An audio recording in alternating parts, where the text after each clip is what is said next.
What is it, guys? So it is now the next week. I'm going to show you what is going on today. So I actually did this stuff already. Let me just find it real quick. Steering rack bushings. These are out. I know they look beat up. These are actually really good. So those little things go into the piece of the rack, and I'll show you in a second. And then these go in the center of those. And then on the opposite side of it, this goes around the rack and holds it in place. And this is like a stiffer bushing too. Let me see it right here. So this is in the car. Those are the rings right there. I took them off of this rack because this rack was in the other car, and this one already had the bushings done that I had done them. So that's where the other one goes. These ones go in there. Those little collars go in there. If you look, that bolt right there holds down one side of the ring, and then that holds, there's another one underneath that holds the other side of the ring. And that little metal piece that's going around the rack has a black bushing in it that's like this blue one over here, but it's a lot softer, and it does all types of wiggly stuff. So that's what I'm going to be doing today. I'm going to take that little line out because that's for the charcoal canister that is no longer existent in this car, as well as we have eccentric parts from Rock Auto brake hose lines. So this is what I was talking about when I was telling you guys the lines were no good. These lines were all beat up, and this rubber was all cracked, and you know, you're showing the braided line, and it's no good. So these are now going to go into the car. These will allow me to bleed the brakes and do the rest of the stuff for the brakes, so that all that stuff can be buttoned up and my brakes can actually work properly. And from there, I just have to tie up a few loose ends in here, and that can go back in. So this week, this should be back in the car. I'm guessing either tomorrow and or maybe today. I doubt it because it's already getting pretty late. So I'm gonna guess end of the week. You know, you'll see it at the end of the video. But I'm gonna start getting on this and getting all this sorted, and then we'll get to that. We'll replace. Now the reason that I'm replacing these is because this is torn right here. So any type of hard pressure goes here, it's gonna pop, and on top of that, any type of heat, it could pop. We don't need that. We need our brakes. We don't want anything to pop. So I have a new one now. The only thing I'm worried about now is I'm not quite sure if the new one's gonna reach, because it is an LS400 one. New one is shorter, so I might have to order different ones because I'm not sure if it's gonna reach. It honestly might reach from over the top, but I'm gonna get back to this and get on that, and then I will let you guys know if it reaches full clock or not. So we're at full clock now. I mocked them up. They seem to work. This may be subject to change once I get an angle kit, so we'll get there when we get there. But for now, these LS400 brake hoses will work. So I'm gonna get these crush washers. So these are specifically for this. I got these with this and everything. So these will now go on one side, each side of this. That will go on there, and then we will connect this back to that. So I'm gonna get back to that. So now I got washer in the inside and one on the other side where the bolt is. If you look in there, you can kind of see the copper. There you go. So we're just gonna tighten these real tight because it's gonna smush down those copper crush washers. They're specifically copper because it squishes. It's pretty malleable. They'll get pretty flat. You can tighten these a lot. So that's about Dan torque spec. It's not too crazy, but it's enough where this thing ain't going anywhere. So now take this and we'll route it up to this. Oh, this is kind of tight. All right, hold on guys, let's see here. So you guys see there's a clear little rubber piece here. I put this to protect it from the metal from rubbing. I unlooped my beautiful circular brake line and went through the hole, and then went over here so that this could completely reach. Now I don't have an issue with this reaching. As you can see, this is all lined now, so it's in between this. The reason for that, I'm actually gonna put this over this like this. So the reason I did that was because this, upon travel, would touch the line if I went over this way. And if I went down this way, the wheel could touch it, and it could bounce and touch the wheel and rub on that. So this is best case scenario where I loop it through here, because this line doesn't reach here, which is where it should be holding that. I'm not too worried about it. The only thing I am worried about is when I get an angle kit that this is going to need to be moved. But as you can see, it can flex enough where it's not going to be too bad. definitely subject to change. One thing I'm not too hot about, if you look on this side, this hose is getting close to the inner side of the subframe and the power steering rack. Upon putting an angle kit, I'm thinking that this hose is really going to be close to the rack. I haven't decided yet what's going to happen. I'm kind of wondering how I was running it on my other car at this point, because it worked fine, but to be honest with you, I'm pretty sure it had to be rubbing the way that this is clocking and everything. On the other side, I checked, and it looks like it's even rubbing over there, which is very odd. I don't see how it would come like that from factory. Granted, these brakes don't come on here, but even with the other set of brakes, I feel like it was rubbing. So, still have to do for now. We'll have to do some testing. I don't plan on going fast in this car anyways. I still have e-brake and all that stuff. Obviously, I'll do some shakedown before I start deciding that I'm just gonna go for it. I'm definitely gonna be keeping an eye on this. Hopefully this works. If not, I'm gonna have to do a lot of logistics to try to figure out how I'm gonna either run this hard line in a weird way to get the rubber hose to go around or something, or I don't know yet, but we'll get there when we get there. For now, this seems to be okay.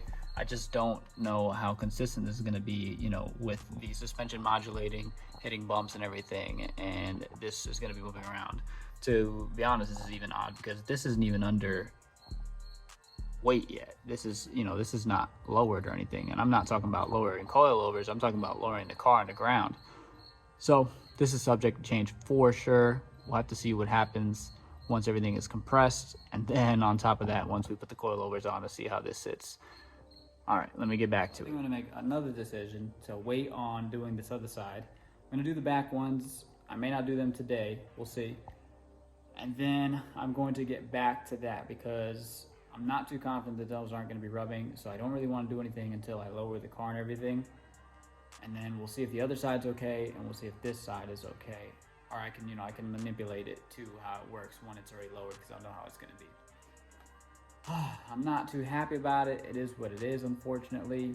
I really can't think of anything that I could possibly do. I'm gonna have to look at other angle kits and builds and see how they work and see how they position the hoses, but it is quite odd. I guess these are tough enough where some rubbing shouldn't be an issue, but I don't wanna take that chance. So I'm gonna get back to that. For now, we're gonna get back to putting those bushings in and start looking at how we're gonna get this motor in so that I can start getting ready to put the weight on this car and see how those hoses are gonna sit. Let's get to it. So this is why these bushings are being taken out. They were still fine. They gave me a little bit of struggle cold. Then once I heated them up, these bushings get really soft, which made sense as to why they need to be replaced. They're actually half. You press them in on each side and you put this metal thing in between it, and it's supposed to hold in place. Now for a luxury car, it should be fine, but you know, we're using it as a sports coupe as it was technically intended, or not, however you want to view it. Basically, once you start driving, obviously these get hot from the motor being hot, from movement, from being, you know, used and abused while you're driving, and then these metal pieces get loose, they start tearing up this rubber. And then once this rubber is torn, you have a moving rack, and then your whole steering wheel will turn, but your rack will be doing this with the steering wheel. So you won't feel any steering response and the car will not steer. So now that these are taken out, I just kind of heated them up, pried it out with the pry bar, had to loosen up the other one a little bit where I did the big one.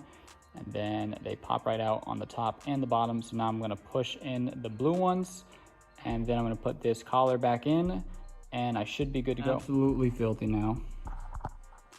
Angry about it. Also, I swear, man, I never curb my rims, right? But what I do is I drop them on the face and leave curb marks like I curbed something every time, bro. I don't know why. I just have stupid luck. I don't know. Whatever. But it is what it is. Bushings are in. They fought me all the way through. I got to tighten these down. I tightened that side down. Oh no, I did tighten that down. Yeah, so all this is all tight, all good now. New bushings are in, new washers. Well, old washers are on, flush and everything. This should be tighter than my other rack. I feel like I might have had this backwards because I put it in the way that the line was, and then I looked at the way that the actual shape of it was, and it seemed different. So hopefully this feels really, really tight. It also felt really, really tight on the other one, but there was a slight shift in the other one. I still got to remove this little line here to get out of the way, so it's out of the engine bay. Don't need it. and start getting other stuff ready. I still haven't decided. I think I'm gonna run one of the AN lines from the bottom of this one for now, just so I can get rid of this stuff, all these sensors and stuff, because I don't need those anymore, and just run it as it is with regular lines versus doing the crappy power steering ones. So gonna get to that, and then hopefully we start getting this motor in. What's good, guys? So once again, it's no surprise, yes, bumper's off. Now y'all wondering why the bumper's off. I have power steering cooler lines. There's a bracket right here that I got to get off, and the reason that these power steering cooler lines are getting deleted is because they are cooler lines. These things don't really cool nothing. These lines still overheat, the pump still overflows, so we're gonna get rid of those. I do have a power steering cooler, like an actual oil cooler, but I don't really have a place that I can put it. I'd have to make a bracket. Don't really feel like doing that. Just want to hurry up and get this going. So got these out. Gonna start getting them out from over here. If you see, there's an AN line there too that's being propped up, but don't worry about that. So I'm gonna start removing all this stuff and start converting it to AN, because I have all the stuff over here for the AN stuff on that power steering rack. And then from there, I will start positioning probably maybe the reservoir. I don't know yet, but let me just get these lines off, get them out the way, and start getting some space in here for the motor to go in. So as you can see, I started putting the motor in. I took a big L on this, and the reason I say that is because you're gonna see I actually get the motor in. I put the manual trans in with it and everything. This is just how you have to do it. I actually show the shifter right there, and then I begin to put this in. So you're gonna see that I put the motor in and I get it in, no problem, but it doesn't want to sit on the motor mount bolt hose where it needs to slot in. So as soon as I got it in, I lowered it and everything, I got into the driver's side bolt hole, but the passenger side bolt hole did not want to go in, and I ran out of time. So you'll see me try to do it from a bunch of different angles, but I just couldn't get it. So I ended up just taking my L, going home, and deciding to come back the next day. And my friend Carlito came, gave me the assist, which I'll probably re-explain in the next clip in a moment. But you guys get to see me at least settle it in for now.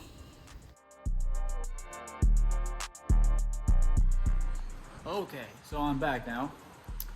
I got the assist from Carlito. I got the W.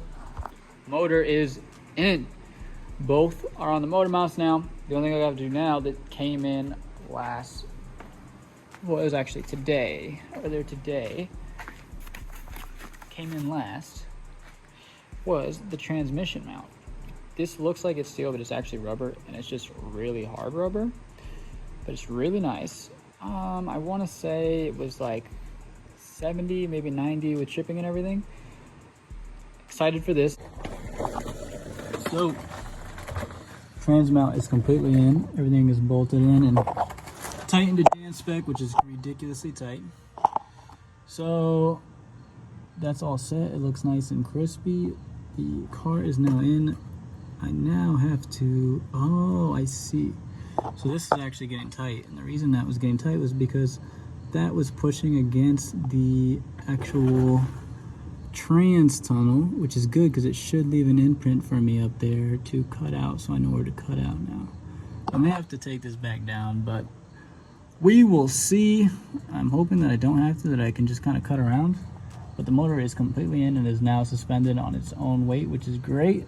So now I can put this down on all four wheels and not worry about this tilting back or anything. All right. With that being said, guys, I think I'm gonna wrap it up here. So, later. And yeah, man, I hope you guys enjoyed. Take it easy.